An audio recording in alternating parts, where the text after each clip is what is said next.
Defence minister Rajnath Singh ने आज मौजूदा हिफाजती सूरत-ए-हाल के बीच राजौरी जिला का खास दौरा किया।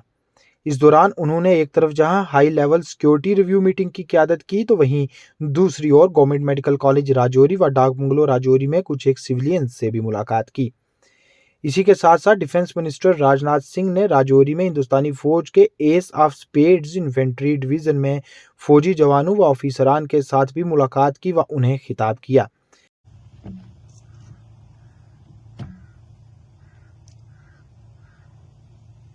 साथियों, बड़ी वारदात हुई है। जानकारी प्राप्त होने के बाद हम सब सारे आर्मी चीफ और कुछ सीनियर ऑफिसर्स वहां साथ बैठे थे और उसके बाद आप सबको जानकारी है कि आर्मी चीफ का यहां पर आना हुआ भी था। सुनाई पड़ रहा है आपको पीछे? आवाज नहीं आ रही है? सभी को आवाज सुनाई दे रही है? नहीं भी दे रही होगी तब भी ये बोलेंगे यस सर। दे रही है? आर्मी चीफ ने उसके बाद भी जाकर जो बहुत सारी जानकारियां दी हैं। हम सब के लिए भी सबसे दुखद घटना यह रही है कि हमारे 4 जवान यहां शहीद हुए। सबसे पहले मैं अपने शहीद जवानों को अपनी श्रद्धांजलि अर्पित करता हूं, भारत का रक्षा मंत्री होने के नाते, भारत का नागरिक होने के नाते, और साथ ही उनके परिवार के प्रति भी अपनी हार्दिक संवेदना व्यक्त करता हूं। और जो हमारे सैनिक घायल हुए हैं उनके शीघ्र स्वस्थ होने की भी मैं ईश्वर से कामना करता हूं।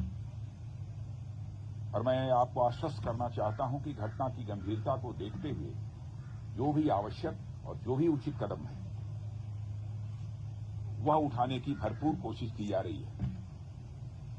हमारे लिए हर सैनिक बेहद महत्वपूर्ण है और हमारा एक सैनिक, मैं मानता हूं, वो हमारे परिवार के सदस्य के समान है। यह हम सब के अंदर यह भावना रहती है, सारे देशवासियों के अंदर यह भावना रहती है। और आपके ऊपर कोई नजर डाले तो सचमुच यह हम सबको कतई बर्दाश्त नहीं है। मैं आपको यह विश्वास दिलाना चाहता हूं। इस प्रकार की घटनाओं को रोकने में सिक्योरिटी और इंटेलिजेंस एजेंसी दोनों ही महत्वपूर्ण भूमिका निभाते हैं और लगातार उनके द्वारा भी यह प्रयत्न जारी है कि यह उनकी यह भूमिका और भविष्य में ज्यादा इफेक्टिव हो। उसके लिए जो भी शासन की तरफ से सहयोग की आवश्यकता है अथवा भविष्य में भी जो शासन के सहयोग की आवश्यकता पड़ेगी, उसके लिए हम सरकार का खजाना पूरी तरह से खुला हुआ है। लेकिन मैं यह भी मानता हूं कि इस प्रकार की घटनाओं को टेकन फॉर ग्रांटेड नहीं लिया जा सकता है। हमें और सजग रहने की आवश्यकता है।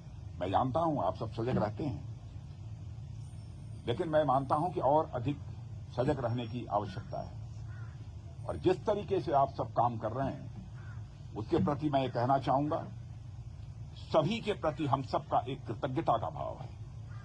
और साथ ही जिस शौर्य और पराक्रम का आप परिचय देते हैं उसके कारण हम सबको एक गौरव की भी अनुभूति आप सबके कारण होती है।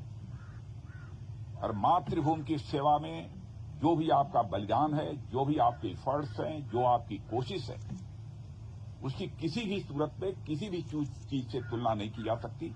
मैं उसे कहना चाहूंगा कि वह अपने में अनपैरेलल है और इसकी कोई कीमत भी नहीं चुकाई जा सकती।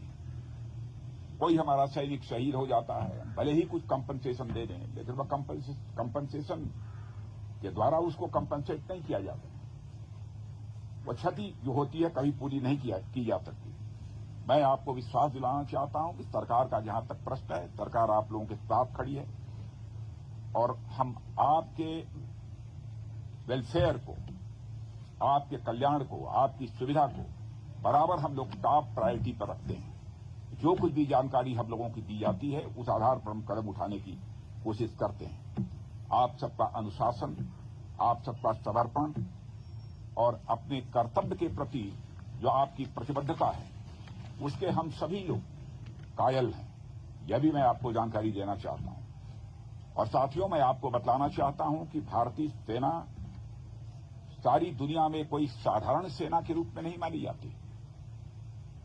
लोग यह मानते हैं कि भारतीय सेना जैसी पहले थी उससे कहीं अधिक अब ताकतवर हो गई है और साथ ही हमारी भारतीय सेना पहले के कंपैरिजन में काफी वेल इक्विप्ड हो गई है। आप सभी इस देश के रक्षक हैं। देश की रक्षा के साथ साथ मैं आप लोगों से विशेष आग्रह करना चाहता हूं, देश की रक्षा की जिम्मेदारी आप लोगों के ऊपर है, लेकिन इस देश की रक्षा के साथ साथ अपने देशवासियों का दिल जीतना यह भी आपके लिए बहुत बड़ी जिम्मेदारी आपके कंधों के ऊपर है। मैं जानता हूं इस दृष्टि से भी आप लोग अपनी तरफ से प्रयत्न करते रहते हैं, लेकिन हो सकता है कि कभी चूक होती है, प्रयत्न नहीं होना चाहिए। इस प्रकार की चूक न होने पाए जिससे कोई भारतवासी आहत हो। जिस देश की आप सेवा कर रहे हैं उस देश के लोगों के साथ भी सक्रिय रूप से जुड़े रहें, उनका विश्वास आप प्राप्त करें, समझ को बढ़ावा दें और उसमें आप महत्वपूर्ण भूमिका आप निभा सकते हैं और आप निभाते भी हैं, लेकिन उसे और अधिक गंभीरतापूर्वक निभाने की आवश्यकता है। मैं यह मानता हूं समय समय पर उनके बीच जाकर देशवासियों के साथ उनका कुशल क्षेम पूछना, कोई कठिनाई हो तो उसके बारे में भी जानकारी हासिल करना, जहां पर उसकी जानकारी देनी आवश्यक है, जिस भी स्तर पर उसकी जानकारी देना, मैं समझता हूं कि यह सब भी आपकी जिम्मेदारी है। इसलिए मैं मानता हूं कि हमारा उद्देश्य जहां पर कोई जंग जीतना है, आतंकवादियों का सफाया करना है, वहीं पर हमारा उद्देश्य, बड़ा उद्देश्य होना चाहिए कि हमें अपने देशवासियों का दिल जीतना है। हम युद्ध भी जीतेंगे, हम किसी प्रकार की जंग भी जीतेंगे, हम आतंकवादियों का भी सफाया करेंगे, लेकिन साथ ही साथ देशवासियों का हमें दिल भी जीतना है। और बहुत बड़ी जिम्मेदारी आप सबके कंधों के ऊपर है और मैं अच्छी तरह जानता हूं उसको आप पूरी निष्ठा के साथ, पूरे लगन के साथ निभाने की अपनी तरफ से भरपूर कोशिश करते हैं। आप साहस, सम्मान और उन मूल्यों के प्रति अटूट प्रतिबद्धता के साथ सेवा करना जारी रखें और मैं पुनः आपको विश्वास दिलाना चाहता हूं, राष्ट्र आपका पूरा कृतज्ञ है। और मैं आज के अवसर पर इससे ज्यादा कुछ न कहते हुए मैं पुनः अपनी तरफ से आप सबको हार्दिक शुभकामनाएं देता हूं और आपके परिवार का भी मैं यहां पर अभिनंदन करता हूं। यह जानकर आप लोगों ने एक सैनिक बनने का संकल्प लिया है। किसी भी प्रकार का जोखिम आ सकता है, सैनिक के रूप में अपनी भूमिका निभाते हुए हमारी जान भी जा सकती है, कुछ भी हो सकता है, फिर भी यदि जोखिम उठाया है तो ये कोई छोटी बात नहीं है। आपके जीवन का एक बहुत बड़ा संकल्प रहा होगा, तब आपने सेना में भर्ती होने का फैसला किया है। आप सबकी यह सोच और जो आप कुछ कर रहे हैं वह कृत्य, मैं देश का रक्षा मंत्री होने के नाते कहना चाहूंगा, वह अभिनंदनीय है। जनता का किस प्रकार का भाव आपके प्रति रहता है यह मुझे बतलाने की आवश्यकता नहीं है। आप भी गांव में जाते होंगे तो आपको एहसास होता होगा। आप देखते होंगे जब हमारा कोई जवान शहीद हो जाता है, बड़े से बड़े नेता की भी यदि कोई मृत्यु हो जाती है, डेथ होती है, उतनी भीड़ इकट्ठा नहीं होती है जितनी भीड़ हमारा कोई जवान शहीद होकर जाता है। इतनी बड़ी संख्या में लोग वहां पर एकत्रित होते हैं अपनी श्रद्धांजलि अर्पित करने के लिए। हजारों हजारों, लाखों लाखों लोगों की आंखों में आंसू आते हैं। क्या आप समझते हैं कि जब यहां पर हमारा कोई सैनिक शहीद होता है हम लोग चैन की नींद सोते हैं?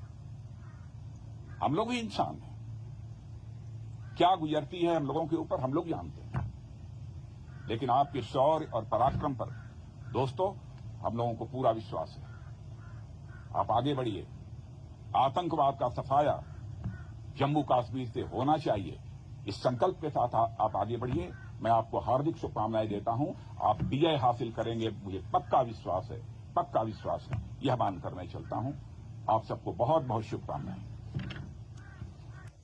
मेरे साथ 3 बार भारत माता की जय पुकारेंगे। भारत माता की